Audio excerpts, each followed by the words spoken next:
Assalamualaikum warahmatullahi wabarakatuh. Waalaikumsalam warahmatullahi wabarakatuh. Kali ini kami akan mewawancarai narasumber kami yaitu seorang wirausahawan, Saudara Aska, untuk tugas tekno. Jadi Bapak Aska ini, Mas Aska ini, bisnis apa sih? Wirausaha apa yang sedang dijalankan? Saya di sini sebagai owner salah satu perusahaan di bidang penyedia jasa layanan servis AC.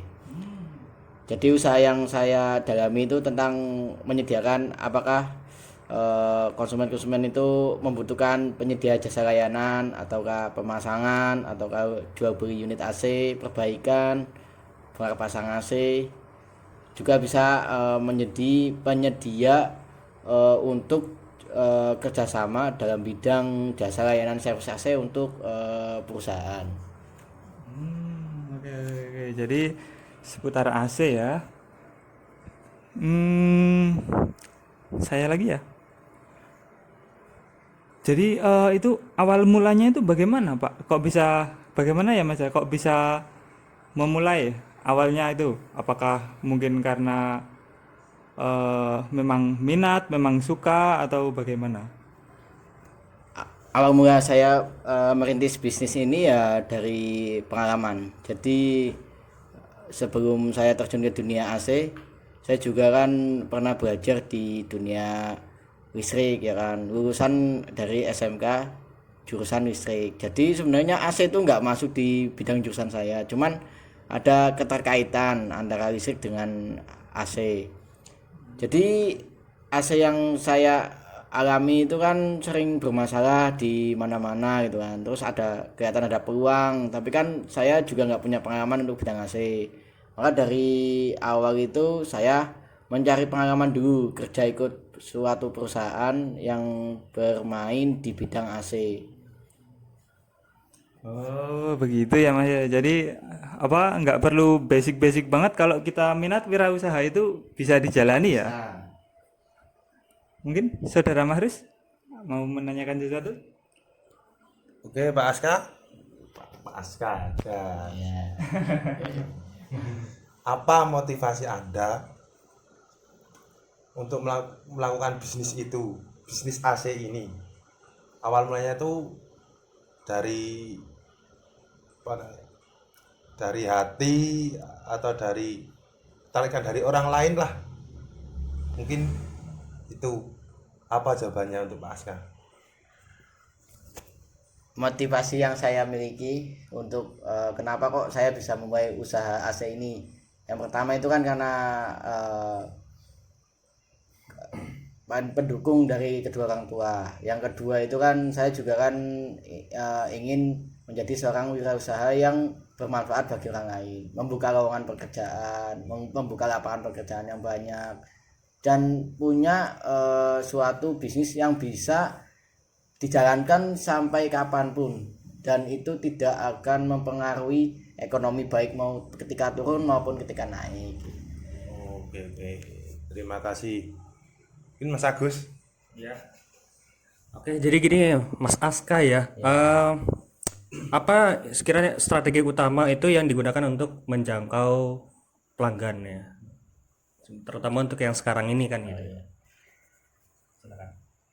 Pemasaran yang saya lakukan untuk saat ini itu mulai dari iklan berbayar ataupun iklan yang gratis, contohnya seperti media sosial, Facebook, Instagram, ataupun TikTok. Itu yang saya gunakan untuk melakukan pemasaran penjangkauan terhadap pelanggan. Selain itu juga saya memiliki suatu website yang bisa terhubung dengan Google. Jadi ketika kita mencari pencarian atas nama suatu perusahaan saya, penyedia jasa layanan servis AC, itu akan muncul pertama kali di Google pencarian. Jadi lebih kayak ke pencarian gitu ya. Oke, siap. Satu lagi ya. Ini yang kedua. Jadi bagaimana caranya kita Mas Aska sendiri ya sebagai ownernya seperti itu menjaga kualitas AC gitu, atau bisa dibilang kayak kualitas layanan ya. Jadi kualitas layanan dalam pekerjaan instalasi AC. Jadi untuk pelanggannya gimana sih caranya supaya pelanggan itu supaya puas seperti itu ya. Kalau misalnya ada yang kendala, kalau misalkan ada kerusakan lagi, bisa ditolerir lah istilahnya gitu. Silakan. Jadi kualitas yang saya gunakan untuk perusahaan saya itu kan ada bermacam-macam sesuai standar operasional. Jadi perusahaan kami juga memulai dengan sesuai standar operasional pekerjaan. Jadi apabila pekerjaan yang kami lakukan pertama itu ternyata masih jelek, itu kami akan melakukan pekerjaan yang kedua. Jadi kita akan memberikan garansi kepada konsumen. Jadi tidak ada biaya tambahan ketika ada garansi yang kita lakukan.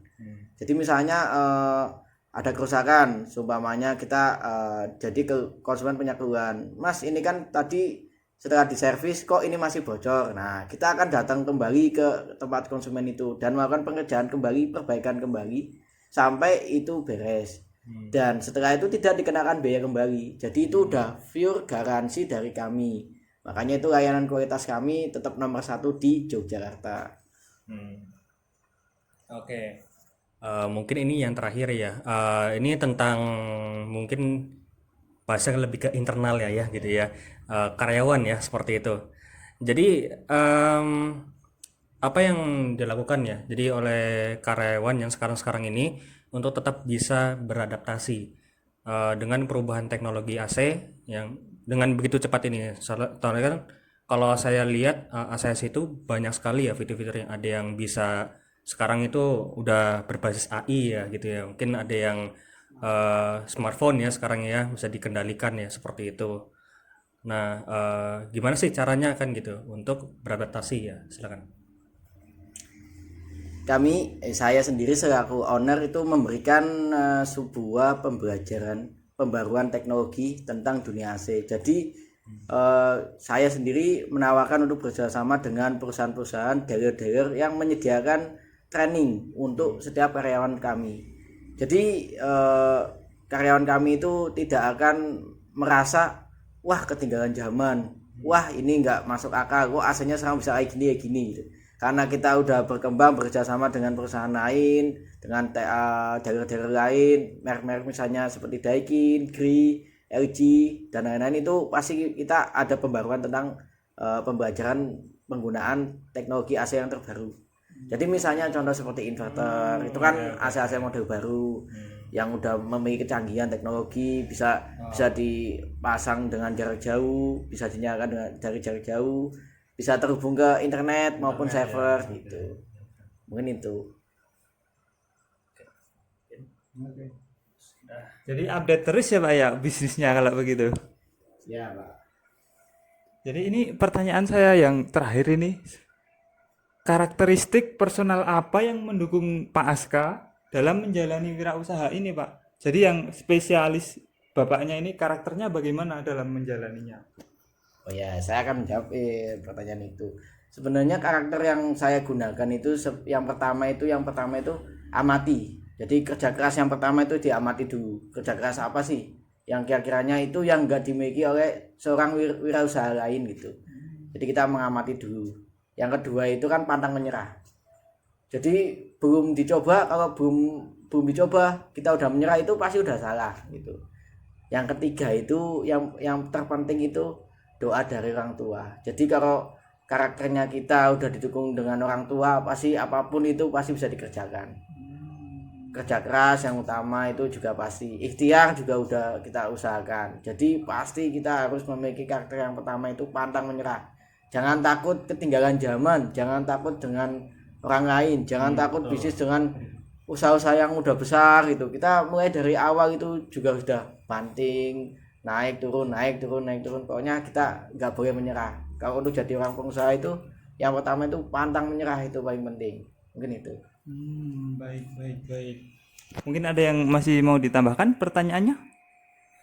Sudah cukup ya. Jadi ini tadi si saudara Aska ini bisnisnya adalah teknisi AC, jasa AC. Memulai usahanya itu sebenarnya nggak terlalu nyambung tapi masih bisa asalkan ada niat, tekun. Seperti itu ya Pak ya kurang lebihnya.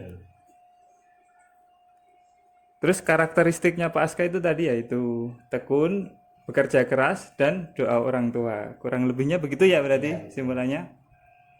Mungkin sudah cukup ya Pak Aska? Ya, sudah cukup. Ya, karena sudah cukup, kami akhiri. Terima kasih banyak ya Pak Aska. Terima kasih ya. Semoga wawancara ini bisa memotivasi kami dalam menjalani wirausaha ini.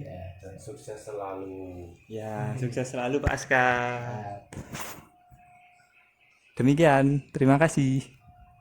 Assalamualaikum warahmatullahi wabarakatuh.